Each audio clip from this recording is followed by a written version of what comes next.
Hey everybody, this is Stan Wangland, and welcome to Just Thinking 2022. It's in the evening here in New York. I'm in Endwell, New York, where we've been having some freezing snow up here. And tonight I wanted to do a short show, just really honoring the people of the Ukraine. The citizens of the Ukraine, have been obviously, I know everybody's been looking at the news, who have been invaded by Russia. And I'm sure the soldiers in Russia, they don't have any choice with what they're doing. The vast majority of them, Putin is who he is, and that's a tough government to say the least. It's an autocracy. You can call it whatever you want, but it's a strongman uh, kind of a government. It certainly is lacking in freedoms. It's certainly not a democracy. And if you're in the military, yeah, you're going to go where the president is telling you and the generals are telling you to go. So the Russian army is invading the Ukraine, and the show. I think I see such demoralizing behavior in America. And I did a show on, Tucker Carlson, Donald Trump, Mike Pompeo, other people, the dysfunctionality in our government at times, and the lackadaisical attitude of Americans and people in other Western societies that have grown very complacent in terms of what democracy is and what it isn't, and the value of it.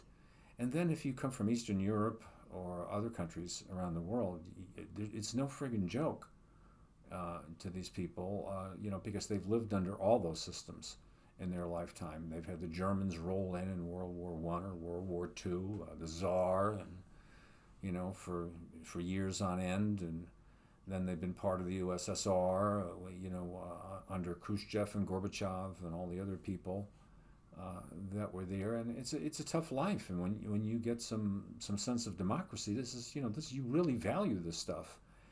And the people of the Ukraine, as I'm watching this unfold, they're really not kidding around. And they were just literally one day ago living life like you or I were. Putting their COVID masks on, money in the bank, gas in their cars, going to the grocery store. And then all of a sudden, holy Jesus, they're not looking for a world war there. People come rolling in some kind of a crazy, evil, kind of way to invade their country, and dropping bombs and using shock and awe on them, and tanks and all kinds of modern equipment and shock troops and paratroopers, and their beautiful cities and apartments, looking at older people, young kids, people of all ages, people trying to get out of there. But I'm really admiring the people, because it's not like a riot, even though people are lined up and doing things.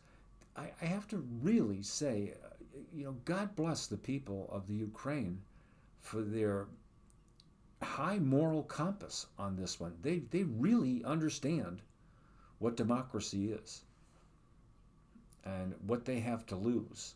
And it's not in a selfish way or anything else. It's just a really decent, old-fashioned way. They're not kidding around. They are not demoralized.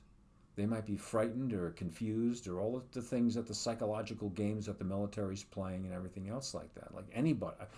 Frankly, I don't think that people here would be prepared to take that without freaking out.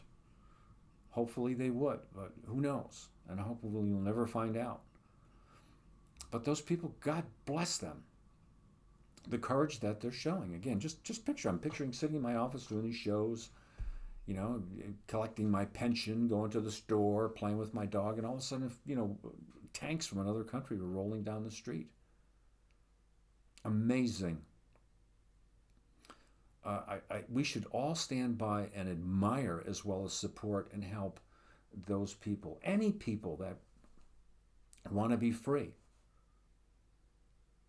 You don't have a right to that. And we should support that. And I think the Ukrainian people are doing a wonderful job. Think of that. Anyone between the ages of 18 and 60, all males. No, they're not leaving the country. They have to go draw a weapon in the defense of their country. And there's the president of the country. He's got his flak jacket on. The boxes, the Kalishnikov brothers. I think that's the name, Kalishnikov. I'm sorry, but I probably murdered that. One is the mayor, I think, of Kiev, and he and his younger brother, the championship boxers, they're all done up in military gear. So my goodness gracious, what a lesson to us all. And when I use the term demoralization of our country, I don't mean where people feel bad. I mean their moral compass is off. They're not thinking straight. That's why I did this show on, Tucker Carlson and people making excuses and no straight talk.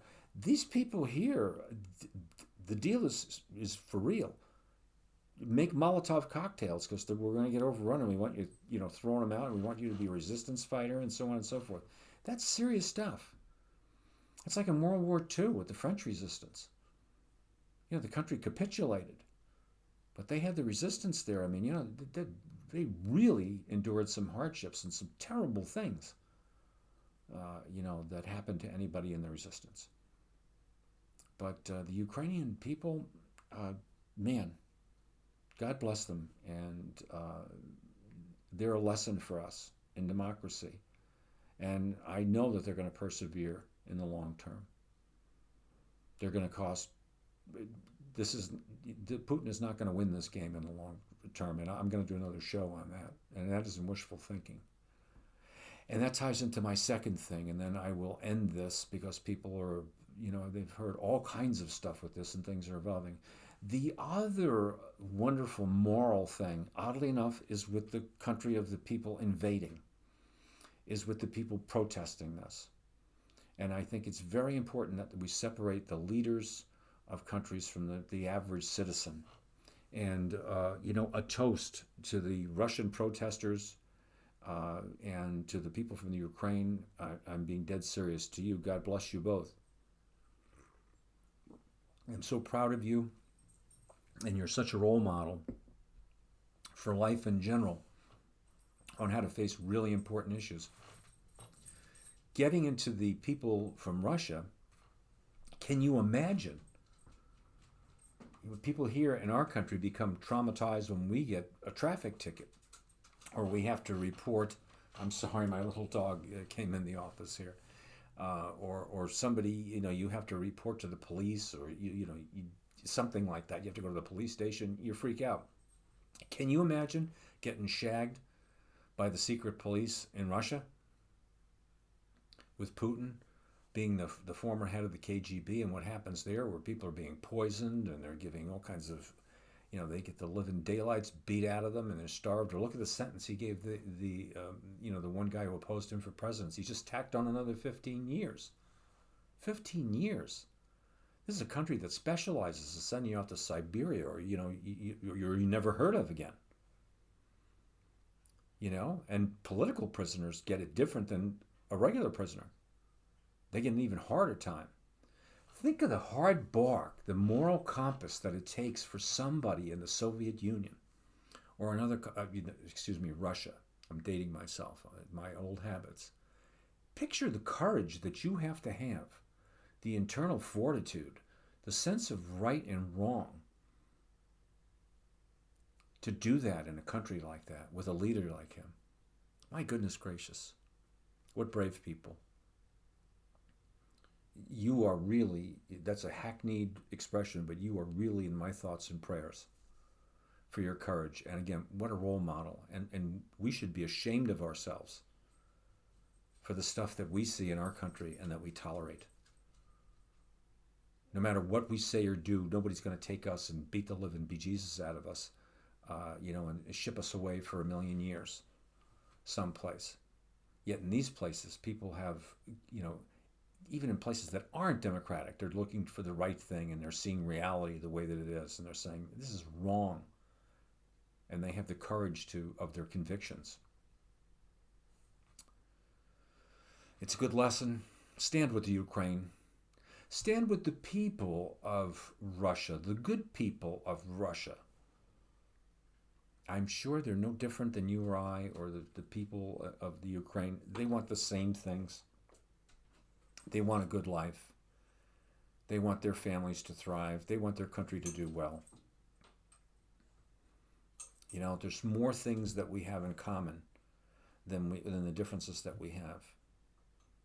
And we have to, as a global entity, we have to start putting a check on these archaic, evil, sociopathic, narcissistic, deranged type of leaders that do things for crazy reasons.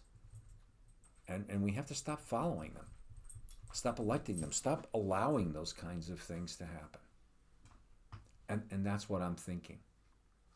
So stand with the Ukraine, stand with democracy, stand with people's rights, stand with those protesters in Russia, and stand with the Russian people who are just like you and I, who don't want to see any of this happen. Hopefully we can bring pressure to bear on the crazy behaviors that we're seeing right now. It's certainly not going to happen tomorrow, but hopefully